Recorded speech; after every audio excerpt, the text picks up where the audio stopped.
Sekjen Gerindra jawab kritik Juket Gemoy tak langgar demokrasi. Dilansir dari CNN Jakarta Indonesia. Apa? Gemoy? Apa itu gemoy itu?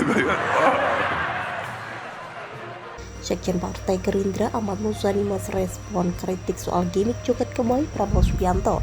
Menurutnya Joget Gemoy tak melanggar prinsip demokrasi. Kemo atau gimmick bukan sesuatu yang melanggar prinsip demokrasi karena rakyat pada akhirnya menentukan pilihannya di kotak suara, kata Muzani dalam keterangan tertulis Rabu 29 November. Ia pun mengaku Gerindra dan partai koalisi tak ambil pusing dengan kritik yang ada. Muzani menegaskan gimmick politik tak lantas menghilangkan substansi dan gagasan. Kita tenang-tenang saja menghadap kritik, hujatan, hoaks, dan fitnah yang cara itu. Lantas itu dianggap sebagai sebuah cara menghilangkan substansi demokrasi dan tidak menawarkan gagasan ide dalam demokrasi, ucap dia. Wakil Ketua MPR itu mengklaim tingkat kesukaan publik terhadap Prabowo justru meningkat. Menurutnya kaum muda mulai gandrung dengan Prabowo dan Gibran Raka Buming Raka. Muzani menjelaskan kreativitas tim yang mengemaskan Prabowo dengan gimmick Gemoy menghasilkan dampak positif di kalangan milenial dan Gen Z. Jangan serang kami ketika kreativitas dan inovasi yang kita lakukan dengan santuy. Dengan Gemoy dianggap menghilangkan substansi demokrasi, ujarnya. Pada banyak kesempatan Prabowo kerap berjoget di halayak ramai. Joget itu belakangan disebut sebagai joget Gemoy.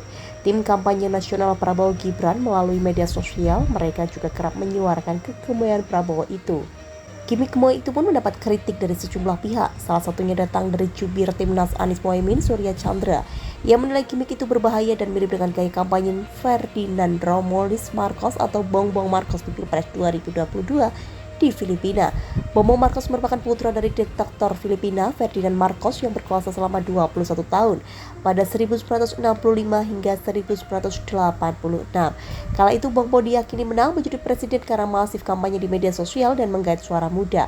Saat ini, kata Surya, sasaran kampanye gimik pasangan Prabowo Gibran juga anak muda.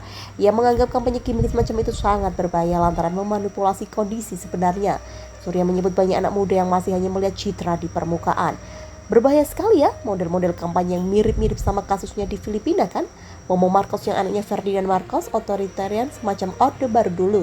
Bisa comeback karena memanipulasi, kata Surya dalam Political Show CNN Indonesia TV Senin 27 November malam.